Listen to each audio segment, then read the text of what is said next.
8/12/2025 प्रातः मुरली ओम शांति बाप दादा मधुबन।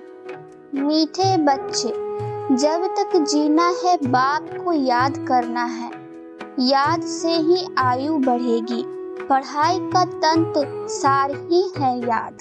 प्रश्न, तुम बच्चों का अतीन्द्रिय सुख गाया हुआ है क्यों? उत्तर, क्योंकि तुम सदा ही बाप की याद में खुशियां मनाते हो। अभी तुम्हारी सदा ही क्रिसमस है। तुम्हें भगवान पढ़ाते हैं। इससे बड़ी खुशी और क्या होगी? यह रोज की खुशी है, इसलिए तुम्हारा ही अतीन्द्रिय सुख गाया हुआ है। गीत है, नयनहीन को राह दिखाओ प्रभु। ओम शांति। ज्ञान का तीसरा नेत्र देने वाला रूहानी बाप रूहानी बच्चों को समझाते हैं। ज्ञान का तीसरा नेत्र सिवाय बाप के कोई दे नहीं सकता। तो अभी बच्चों को ज्ञान का नेत्र मिला है। अभी बाप ने समझाया है कि भक्ति मार्ग है ही अंधियारा मार्ग। जैसे रात में सोझरा नहीं होता है तो मनुष्य धक्के खाते हैं। गाया भी जाता है, ब्रह्मा की रात ब्रह्मा का दिन। सतयुग में यह नहीं कहेंगे कि हमको राह बताओ, क्योंकि अभी तुमको राह मिल रही है। बाप आकर के मुक्ति धाम और जीवन मुक्ति धाम की राह बता रहे हैं। अभी तुम पुरुषार्थ कर रहे हो। अभी जानते हो कि बाकी थोड़ा समय है। दुनिया तो बदलने वाली है। यह तो गीत भी बने हुए हैं। दुनिया बदलने वाली है, परंतु मनुष्य बेचारे जानते नहीं हैं कि दुनिया कब बदलनी है, कैसे बदलनी है, कौन बदलते हैं, क्योंकि तीसरा नेत्र तो ज्ञान का है नहीं। अभी तुम बच्चों को यह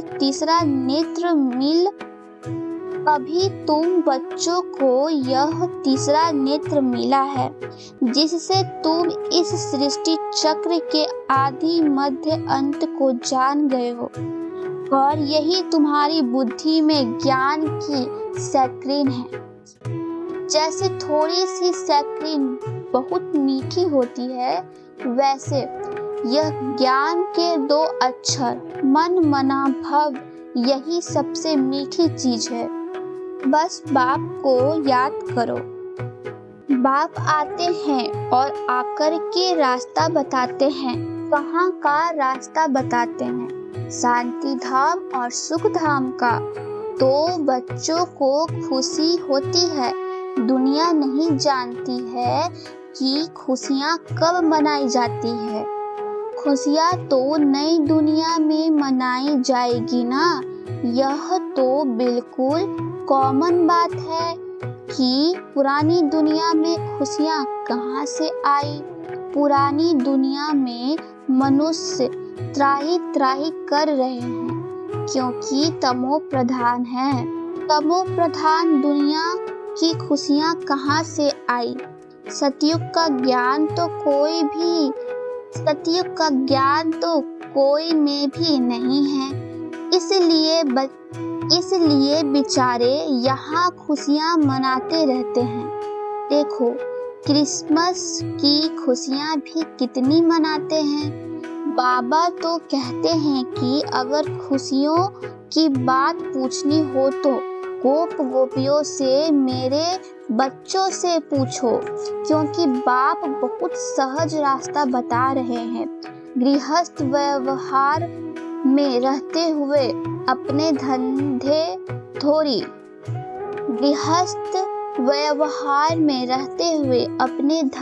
धोरी का कर्तव्य करते हुए कमल फूल के समान रहो और मुझे याद करो। जैसे आशिक मासूक होते हैं ना, वह भी धंधा धोरी करते एक दो को याद करते रहते हैं। उनको साक्षात्कार भी होता है, जैसे लैला मजनू हीरा रांझा। वो विकार के लिए एक दो से आशिक नहीं होते। का प्यार गाया हुआ है, उसमें एक दो के आशिक होते हैं, लेकिन यहाँ वह बात नहीं है। यहाँ तो जन्म जन्मांतर उस मासूक के आशिक ही रहे हो। वह मासूक तुम्हारा आशिक नहीं है। तुम उनको बुलाते हो यहाँ आने के लिए। हे भगवान, नयनहीन को आकर के राह बताओ। तुमने आधा कल्प बुलाया है। जब दुख ज्यादा होता है तो जातसी बुलाते हैं। जातसी दुख में जातसी सिमरन करने वाले भी होते हैं। देखो अभी कितने याद करने वाले ढेर के ढेर हैं। गाया हुआ है ना, दुख में सिमरन सब करे। जितना देरी होती जाती है उतना तमो प्रधान ज्यादा होते जाते हैं। जितना देरी होती जाती है उतना तमो प्रधान ज्यादा होते जाते हैं। तो तुम चढ़ रहे हो, वह और ही उतर रहे हैं, क्योंकि जब तक विनाश हो तब तक तमो प्रधान वृद्धि को पाती रहती है। दिन प्रतिदिन माया भी तमो प्रधान वृद्धि को पाती जाती है। इस समय बाप ही सर्वशक्तिमान है। इस समय बाप ही सर्वशक्तिमान है, तो माया भी फिर सर्वशक्तिमान इस समय में है। वह भी जबरदस्त है। इस समय बाप भी सर्वशक्तिमान है, तो माया भी फिर सर्वशक्तिमान इस समय में है। वह भी जबरदस्त है। तुम बच्चे इस समय ब्रह्मा मुख्य वंशावली ब्राह्मण कुल भूषण हो। तुम्हारा है सर्वोत्तम कुल। इसको कहा जाता है ऊंच से ऊंच कुल।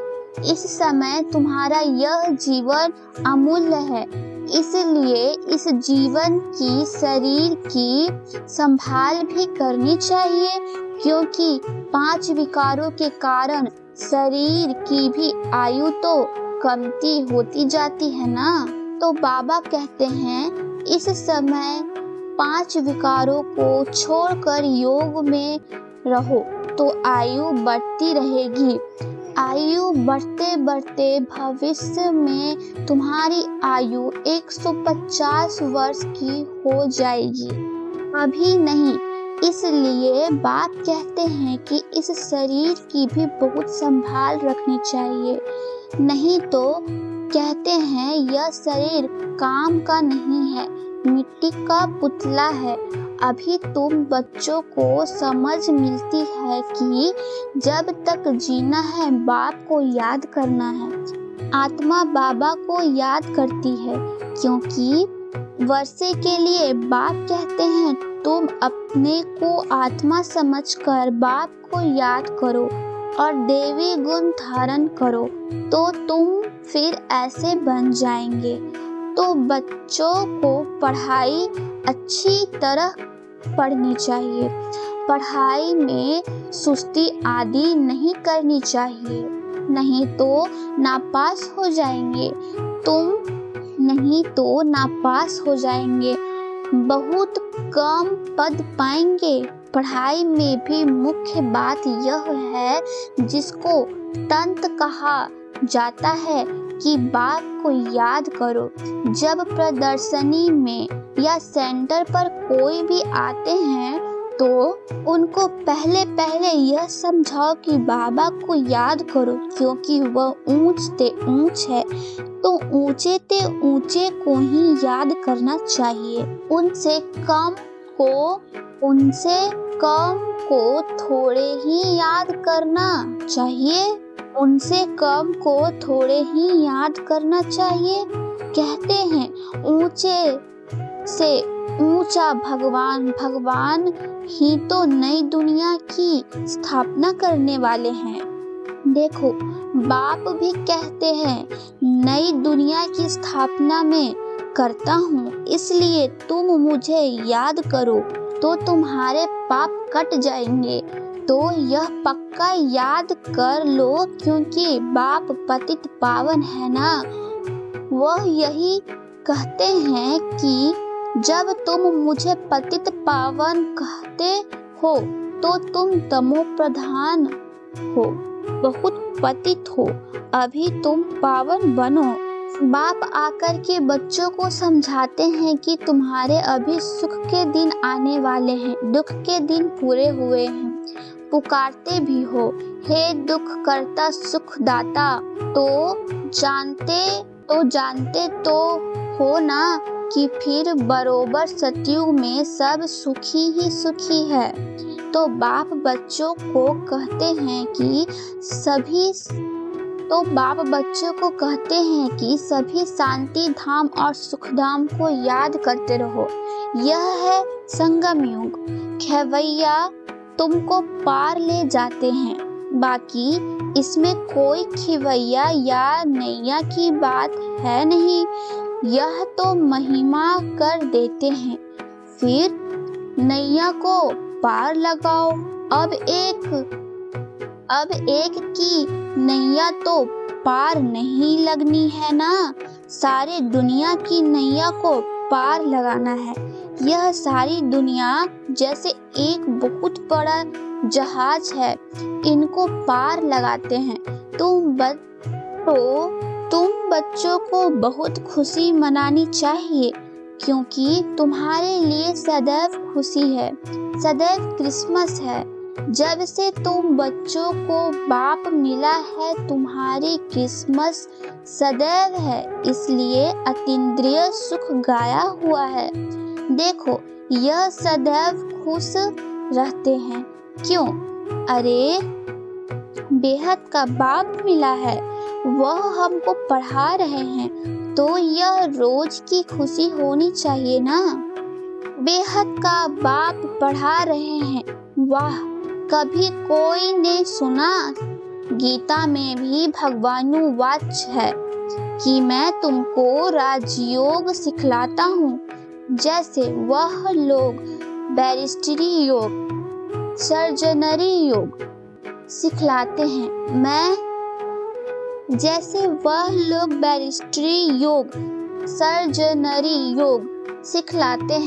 मैं तुमको रूहानी बच्चों को राजयोग सिखाता हूँ।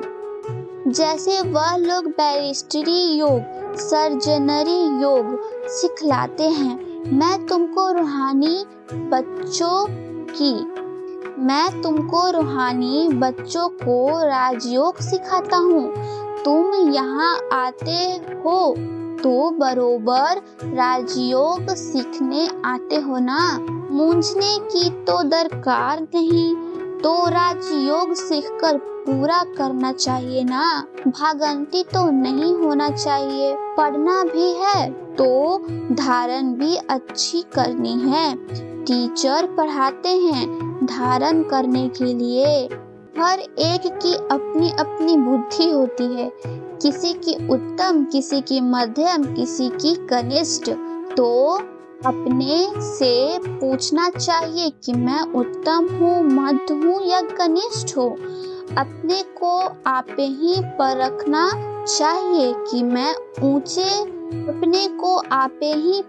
चाहिए कि मैं ऐसे ऊंचे ते ऊंच इम्तिहान पास करके ऊंच पद पाने के लायक हूँ। मैं सर्विस करता हूँ। बाप कहते हैं, बच्चे सर्विसेबल बनो, बाबा को फॉलो करो, क्योंकि मैं भी तो सर्विस करता हूँ ना। आया ही हूँ सर्विस करने के लिए और रोज रोज सर्विस करता हूँ, क्योंकि रथ भी तो लिया है ना। रथ भी मजबूत अच्छा है और सर्विस तो इनकी सदैव है। बाप दादा तो इनके रथ में सदैव हैं। भले इनका शरीर बीमार पड़ जाए, मैं तो बैठा हूँ ना, तो मैं इनके अंदर मैं बैठ करके खिलाता भी हूँ। अगर यह मुख से नहीं भी बोल सके तो मैं लिख सकता हूँ। मुरली नहीं मिस होती है। जब तक बैठ सके, लिख सके तो मैं मुरली भी बजाता हूँ। बच्चों को लिख करके भेज देता हूँ, क्योंकि सर्विस एबल हूँ ना, तो बाप आकर के समझाते हैं कि तुम अपने को आत्मा समझ करके निश्चय बुद्धि होकर के सर्विस में लग जाओ। बाप की service on God fatherly service है। बाप की service on God fatherly service है। जैसे वह लिखते हैं ऑन हिज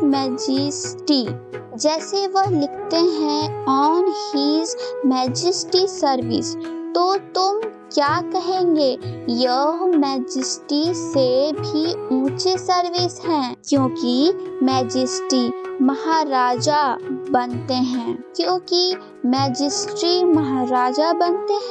यह भी तुम समझ सकते हो कि बरोबर हम वर्ल्ड का मालिक बनते हैं। तुम बच्चों में जो अच्छी रिश्ती पुरुषार्थ करते हैं उनको ही महावीर कहा जाता है। तो यह जांच करनी होती है कि कौन महावीर है जो बाबा के डायरेक्शन पर चलते हैं। बाप समझते हैं कि बच्चे अपने को आत्मा समझो, भाई भाई को देखो। बाप अपने को भाइयों का बाप समझते हैं और भाइयों को ही देखते हैं, सभी को तो नहीं देखेंगे। यह तो ज्ञान है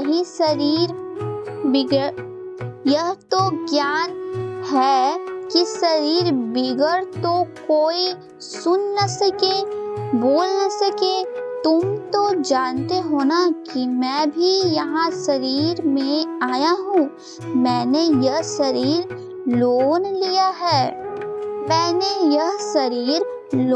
लिया हुआ है। शरीर तो सबको है, शरीर के साथ ही आत्मा यहाँ पढ़ रही है। तुम अभी आत्माओं को समझना चाहिए कि बाबा हमको पढ़ा रहे हैं। बाबा की बैठक कहाँ है? अकाल तख्त पर। बाबा ने समझाया है कि हर एक आत्मा अकाल मूर्त है। वह अभी विनाश नहीं होती है, कभी भी जलती कटती डूबती नहीं है, छोटी बड़ी नहीं होती है। शरीर छोटा बड़ा होता है तो दुनिया में जो भी मनुष्य मात्र हैं, उनमें जो आत्माएं हैं, उनका तख्त यह भ्रुकुटी है। शरीर भिन्न भिन्न है।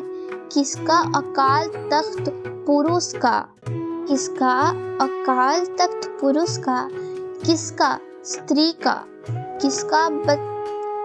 किसका स्त्री का, किसका बच्चे का।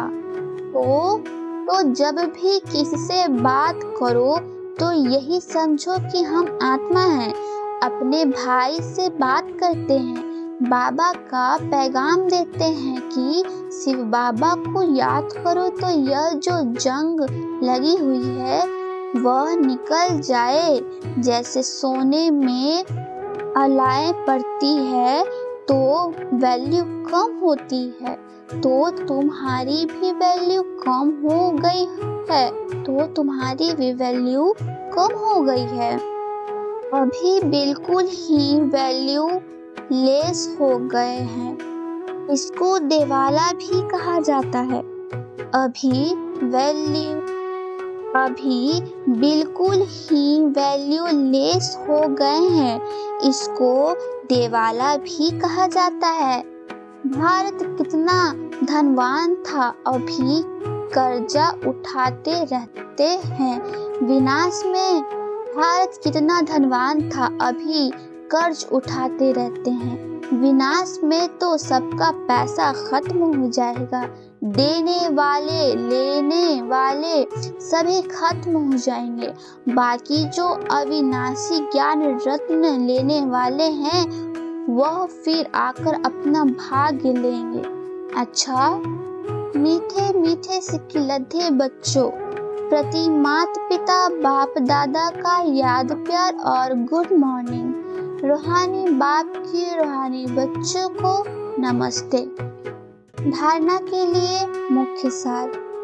पहला, बाप को फॉलो कर बाबा के साथ। बाप को फॉलो कर बाबा के समान सर्विसेबल बनना है। अपने को आपे ही परखना है कि मैं ऊंचे से ऊंचा इम्तिहान पास करके ऊंच पद पाने के लायक हूँ। दूसरा है, बाबा के डायरेक्शन पर चलकर महावीर बनना है। जैसे बाबा आत्माओं को देखते हैं, आत्माओं को पढ़ते हैं,